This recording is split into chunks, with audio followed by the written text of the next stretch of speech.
জনাব সারোয়ার আলমগীর তিনি আপনি জানেন যে বিএনপি থেকে একজন প্রতিনিধি ছিলেন, নির্বাচনে প্রতিদ্বন্দ্বী প্রার্থী ছিলেন এবং তিনি তার মনোনয়নপত্র নির্বাচন রিটার্নিং কর্মকর্তা কর্তৃক প্রথমে বৈধ হয়। নির্ধারিত সময়ের পরে গিয়ে ওই আসনের জামাতের যিনি প্রার্থী তিনি তার বিরুদ্ধে নির্বাচন কমিশনে একটি আপিল দায়ের করেন। আপিলটা সকালের দিকে যখন শুনানি হয় তখন জামাতের প্রার্থীর আপিলটি নামঞ্জুর করা হয়, অর্থাৎ জনাব সারোয়ার আলমগীর সাহেবের মনোনয়নপত্রটি বৈধ ঘোষণা করা হয়। আপনারা জানেন যে নির্বাচন কমিশনে তখন বিভিন্ন আপিলের শুনানি চলছিল, এটা একটা আইনি প্রক্রিয়া। সেই প্রক্রিয়ার মধ্যে বিকালের দিকে অনেকটা 4:30টার দিকে হঠাৎ করেই জামাতের প্রার্থী নির্বাচন কমিশনের সামনে উপস্থাপন করলেন এই কথা বলে, জনাব সারোয়ার আলমগীর যে আদেশ বলে তিনি তার সিআইবিটা স্টে ছিল সেটি সুপ্রিম কোর্টের আপিল বিভাগ সেটি স্থগিত করেছেন। অর্থাৎ তাদের বক্তব্য অনুযায়ী যে তিনি সিআইবিতে অন্তর্ভুক্ত এবং তিনি ঋণের দায়ে তার মনোনয়নপত্র বাতিল হওয়ার জন্য হতে হবে।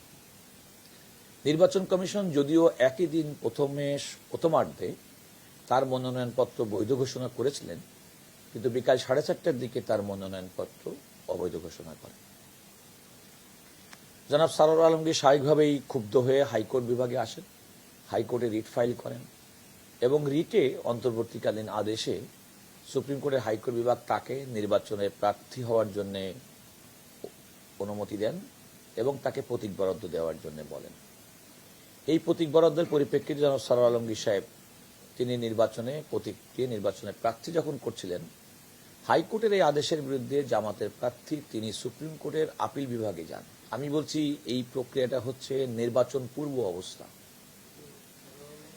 তখন আপিল বিভাগ, আপনারা নিশ্চয়ই জানেন যে দুইটি মামলার ক্ষেত্রে একই জাতীয়, একটা হচ্ছে জনাব আসলাম চৌধুরী এবং জনাব সারোয়ার আলমগীর, তাদের ক্ষেত্রে আদালত নির্দেশনা দেন সুপ্রিম কোর্টের আপিল বিভাগ যে তারা যদি নির্বাচনে বিজয়ী হন তাহলে তাদের ফলাফলের গেজেটই প্রকাশিত হবে না।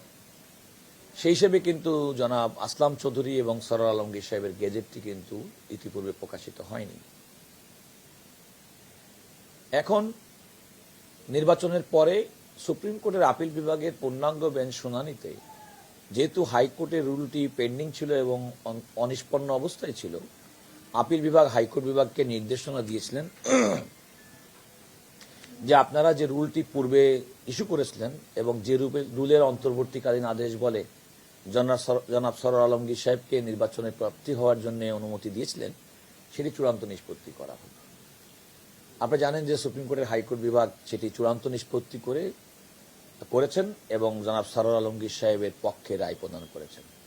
অর্থাৎ জনাব সারোয়ার আলমগীরকে বৈধ হিসেবে নির্বাচন কমিশন সকালে প্রথমার্ধে ঘোষণা করার পরেও দ্বিতীয়ার্ধে জামাতের প্রার্থীর আবেদন কিংবা দাবির প্রেক্ষিতে তার মনোনয়নপত্র বাতিল করার যে সিদ্ধান্ত নির্বাচন কমিশনে নিয়েছিল, হাইকোর্টের চূড়ান্ত রায়ে সেটি অবৈধ বলে ঘোষিত হয়েছে।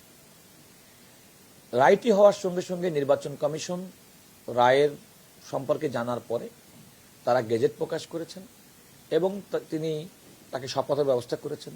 জনাব সারোয়ার আলমগীর সাহেব শপথ নিয়েছেন এবং বিগত অধিবেশনে তিনি অংশগ্রহণ করে বক্তব্য রেখেছেন। এমন একটা পরিস্থিতিতে জামাতের প্রার্থী যিনি জনাব সারোয়ার আলমগীর সাহেবের কাছে ভোটে হেরে গেছেন, তিনি সুপ্রিম কোর্টে একটা মিসলেনিয়াস পিটিশন দায়ের করেছিলেন, যেটার উপর শুনানির জন্য আজকে আদেশের জন্য ছিলেন। তার বক্তব্য হচ্ছে যে হাইকোর্ট আদেশ দিলেও, রায় দিলেও তাদের উচিত ছিল নির্বাচন কমিশনের অপেক্ষা করা এবং নির্বাচন কমিশন অপেক্ষা করার পর তারপর দেখা উচিত ছিল। তো সেটা তো নিয়ম না, কারণ নির্বাচন কমিশন সেভাবে কাজ করে না। আপনারা নিশ্চয়ই লক্ষ্য করেছেন বিভিন্ন সময় নির্বাচনের আগে অনেক প্রার্থীর মনোনয়নপত্র বৈধ হতো কিংবা তিনি প্রতীক ফিরে পেতেন। নির্বাচন কমিশন তার কার্যক্রম পরিচালনার ক্ষেত্রে কখনোই কিন্তু আদালতের সার্টিফাইড কপির জন্য সময় বিলম্ব করেন না, কারণ সবকিছুর টাইম ফ্রেম আছে এবং তারা যদি কোনো অ্যাডভোকেট সার্টিফিকেট দেন কিংবা নির্বাচন কমিশনের নিজস্ব আইনজীবী যদি বলেন যে হ্যাঁ আদালত কর্তৃক এই আদেশ ঘোষিত হয়েছে, নির্বাচন কমিশন তার উপরে কাজ করেন এবং সেভাবে তারা দায়িত্ব তাদের পরবর্তী কার্যক্রম নির্ধারণ করেন। এক্ষেত্রেও এমনটি হয়েছে। কিন্তু ওনাদের বক্তব্য হচ্ছে যে নির্বাচন কমিশনের বিলম্ব করা উচিত ছিল, অপেক্ষা করা উচিত ছিল। তো সেটা পরিপ্রেক্ষিতে আজকে আদালতের আপনারা জানেন যে বেশ কয়েকদিন শুনানি হচ্ছে। আমি অ্যাটর্নি জেনারেল হিসেবে এই মামলায় নির্বাচন কমিশনের যে কি কারণে করেছে সেটা আমি আদালতকে উপস্থাপন করেছি এবং আমি আদালতকে বলেছি যে প্রধান নির্বাচন কমিশনার এই বিষয়ে আমাকে জানতে চেয়েছিলেন। আমি তখন বলেছি যে আপনারা আদালতের অন্য আদেশের ক্ষেত্রে যে প্রক্রিয়ায় আপনারা কাজ করে থাকেন একই প্রক্রিয়ায় করে থাকেন করবেন। সেই প্রক্রিয়াটি হচ্ছে যদি কোনো কারণে কোনো উচ্চ আদালতের আদেশ হয় কিংবা যে কোনো আদালতের আদেশ হয়, যদি নির্বাচনী প্রক্রিয়ার জন্য কোনো টাইম ফ্রেম থাকে যে এই নির্ধারিত সময়সীমার মধ্যে আমাকে কাজটি করতে হবে, অর্থাৎ একটা প্রার্থীর তালিকা প্রকাশ করা, তার স্ক্রুটনি, তার প্রতীক বরাদ্দ, নির্বাচনের তারিখ, মনোনয়নপত্র প্রত্যাহার, একটা নির্বাচনের কিন্তু শিডিউল থাকে। তো সেই ক্ষেত্রে নির্বাচন কমিশন আপনারাও সেক্ষেত্রে এটি কাজ করতে পারেন।